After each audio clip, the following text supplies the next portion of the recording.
age 14, transferring from one education to the other. It's not ideal, but it's doable. Obviously, at 14, in many countries, that's a turning point where you're either doing GCSEs or starting the American high school diploma, or in our case, we're an IB school. Having said that, with the diploma, you could join at 16 and not 14 to do the diploma years.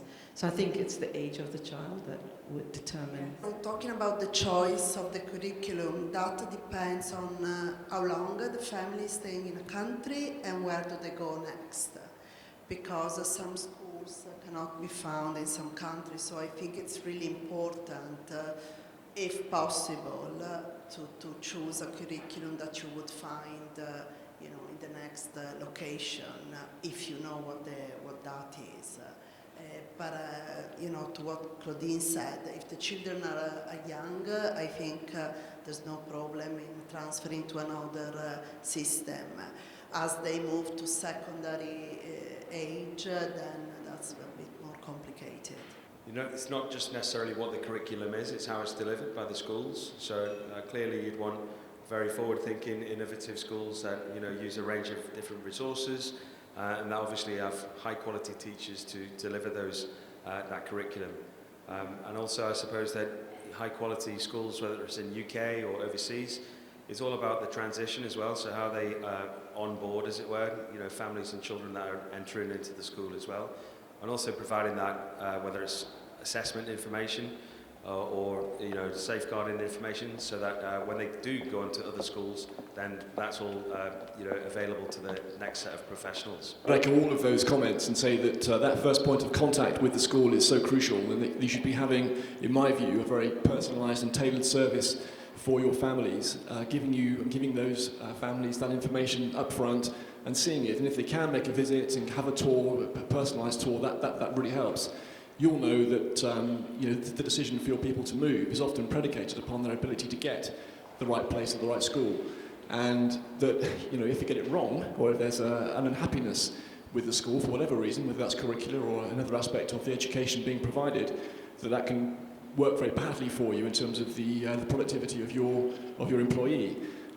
We know for a fact that 70% of the parents that choose to join our school have done that. Pretty much they've made that choice before that they've come to visit us. In some senses, they have a sense of where they want to go, and that's about good websites. Colin made the point earlier, clear and transparent information, reputation, and also my point about that would also be that sometimes you might make a choice based upon cost, and that sometimes isn't the best position to be in. You really do get what you pay for in occasions with schools too. So don't let that maybe be the thing that determines the choice. It is about quality overall, and it can be a very good investment to pay a bit more perhaps. You want to be seeing that a determined effort to delineate what those skills are, I think, at a very early stage, and how they run through the child's experience in the school. I think there's also a broader element to that as well, and that's where the visit's so important. You know that when you walk into a business or an organisation, you put your nose in the air and you get a feel and a smell of the place quite quickly. It's the same with schools. You can see when children are happy, you can see when they're purposeful, you can see when they're learning well, and you can see that there's a positive environment in which they might be happy in. So the number of clubs that are available, for example, it's massively important too, that you have determined staff who are prepared to go beyond the norm and the extra effort to deliver clubs and opportunities for children. Those are the things that add character in my view, and children can try things and fail and maybe be successful. And that's about range and breadth of curriculum. So I think you're right to extend the point beyond curriculum into extra curriculum. And that should be very explicit in the stories that the school is telling about itself via social media channels, via its website. And you can pick up on that quite quickly when you visit too. So I think that's a really important element to pick up on. Again, first impressions count. So I totally concur with what Kieran said. I guess leadership, good schools, excellent schools, outstanding schools, everyone's a leader in the school.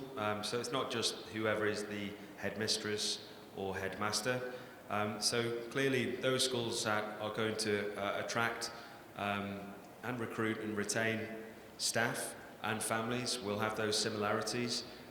So yeah, I just think high performing schools, they live it and breathe it. Families sometimes will do the recce, they'll visit several schools and then narrow it down. But having a student visit as well, or have at least an opportunity, if they can't physically go, to engage with the school in some way. With technology these days, it's easy to arrange a Skype call or a conversation. And if it feels right for the child, that's also something to consider. In terms of increasing that international mindedness, that global mindedness, those softer skills perhaps as well, about tolerance and about understanding and how different cultures interact. Those are things that you've all learned because you're globally minded and been around the world and maybe made mistakes yourselves, and you've all read Erin Meyer's culture map.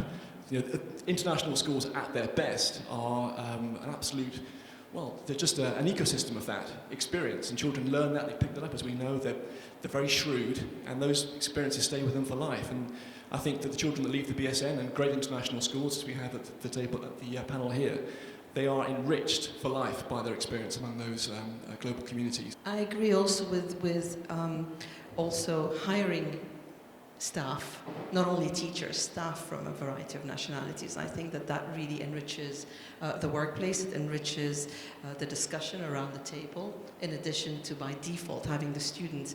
But recently we're up to have a CIS reaccreditation visit coming up, and we've been discussing what we mean by diversity. We follow the IB, but a lot of the times if you look at what's being covered in the curriculum, because you have a choice of what topics you're covering, it might be very much Western. And if in your classroom you have students from Saudi Arabia and Korea and the Netherlands or wherever in the world, we're now having discussions with our teachers about putting those topics on the table. So if we're looking at revolution, it doesn't have to be the Industrial Revolution, or it doesn't have to be a particular world war.